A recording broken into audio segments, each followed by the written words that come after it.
नमस्कार दोस्तों, tax update with CA Mohit Kumar में आपका स्वागत है। Tax related news and update के चैनल को लाइक और सब्सक्राइब कीजिए। जी हाँ, कुछ दिनों के बाद अब दिवाली का फेस्टिवल आने वाला है। दिवाली का फेस्टिवल हम सभी बहुत धूमधाम से मनाते हैं। हमें गिफ्ट्स मिलते हैं अपने रिश्तेदारों से, फ्रेंड से। तो उस पर क्या टैक्स इम्प्लीकेशन रहता है वो हम अपनी इस वीडियो में डिस्कस करेंगे। आप वीडियो के लास्ट तक बने रहिएगा ताकि आप गिफ्ट से रिलेटेड टैक्स इम्प्लीकेशन को जान सकें। जी हाँ, सबसे पहले गिफ्ट जो एग्जाम्प्ट होता है टैक्स से, उसकी वैल्यू क्या है वो मैं आपको बताने जा रहा हूँ। Gifts up to 50,000 in a financial year are exempt from tax. However, if you receive gifts higher than this amount the entire gift becomes taxable. जी हाँ, गिफ्ट्स जो है 50,000 रुपये तक का इन ए फाइनेंशियल ईयर जो होता है वो एग्जाम्प्ट होता है। 50,000 से जैसे ही क्रॉस होता है तो इंटायर अमाउंट जो होता है वो टैक्सेबल हो जाता है। इसे हम एग्जाम्पल की तरफ से समझते हैं। If you receive 75,000 as a gift from your friend, the entire amount of 75,000 would be added to your income and taxed at your slab rate. It would be considered income from other sources. Here, total value of all gift received is counted. जी हाँ, total value जो होगी सभी gifts की count की जाएगी, aggregate value देखी जाएगी। For example, if you receive 50,000 from one friend as a gift and 25,000 from another friend, the limit 50,000 would be considered to be breach. The entire gift value 75,000 would be taxable in your hand. जी हाँ, entire जो 50,000 से जैसी cross हुई वो आपके पूरी की पूरी इनकम में काउंट हो जाएगी।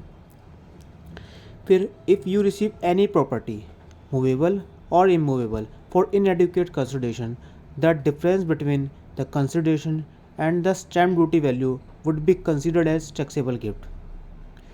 For example, if you are given a flat worth 50 lakh rupees according to a circle rate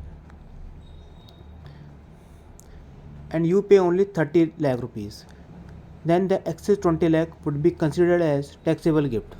Note that if difference between actual value and stamp duty value is less than 50,000, the transfer will not be considered as taxable gift.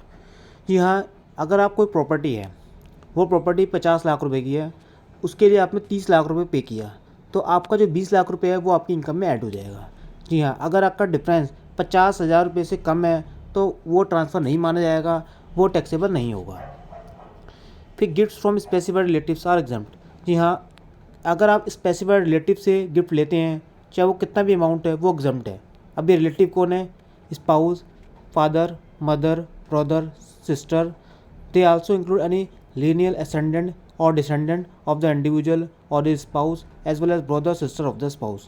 However, note that even though the gift itself is exempt in the hands of recipient, the income generated from the gift may be taxable under the clubbing of income provision of the Income Tax Act. जी हाँ, income जो है इसको tax clubbing provision के तौर पर add किया जाएगा।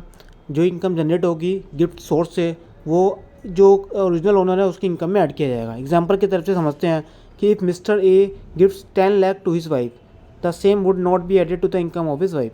However, if his wife creates an FD from the same and earn interest, the interest would be added to the income of husband. फिर गिफ्ट देखते हैं कि गिफ्ट्स जो है in contemplation of marriage of recipient. जी हाँ, marriage पर जो गिफ्ट मिलता है उस पर भी कोई टैक्स नहीं लगता। Gifts given in contemplation of death of donor and given under एक विल और इनहेरिटेंस। जी हाँ, अगर विल के तौर पर या इनहेरिटेंस के तौर पर अगर गिफ्ट्स मिल रहा है तो उस पर भी कोई टैक्स नहीं है। Property received from a local authority as defined under section 1020 of the income tax act. जी हाँ, लोकल अथॉरिटी से जो प्रॉपर्टी रिसीव्ड होती है उस पर भी कोई इनकम टैक्स नहीं है। Property received from any fund, foundation, university, other educational institution, hospital or other medical institution and trust or institution refer to section 1023C, उस पर भी कोई टैक्स नहीं है। Property receive from a trust और institution registered under section 12AA। जी हाँ, 12AA के अंदर भी कोई ट्रस्ट से आपको प्रॉपर्टी रिसीव होती है उस पर भी कोई इनकम टैक्स नहीं है।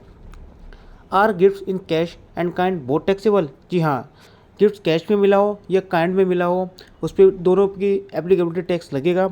All kinds of gifts including cash, gold, real estate, painting और any other valuable item are taxable. However, if the cash amount or value of the gift in kind is less than 50,000, the same would not be taxable. जी हाँ, 50,000 से कम है तो tax नहीं लगेगा। तो आपको ध्यान रखना है कि अगर आप रिलेटिव से ले रहे हैं, जो स्पेसिफाइड रिलेटिव है उस पर किसी तरीके का इनकम टैक्स नहीं है गिफ्ट पर। अगर आप नॉन रिलेटिव से ले रहे हैं तो 50,000 वैल्यू आपको देखनी है। 50,000 जैसी क्रॉस होती है तो एंटायर जो गिफ्ट होगा वो टैक्सेबल हो जाएगा। तो आपको अगर वीडियो अच्छा लगा हो तो लाइक और सब्सक्राइब कीजिए, चैनल के साथ बने रहिएगा। Thank you very much.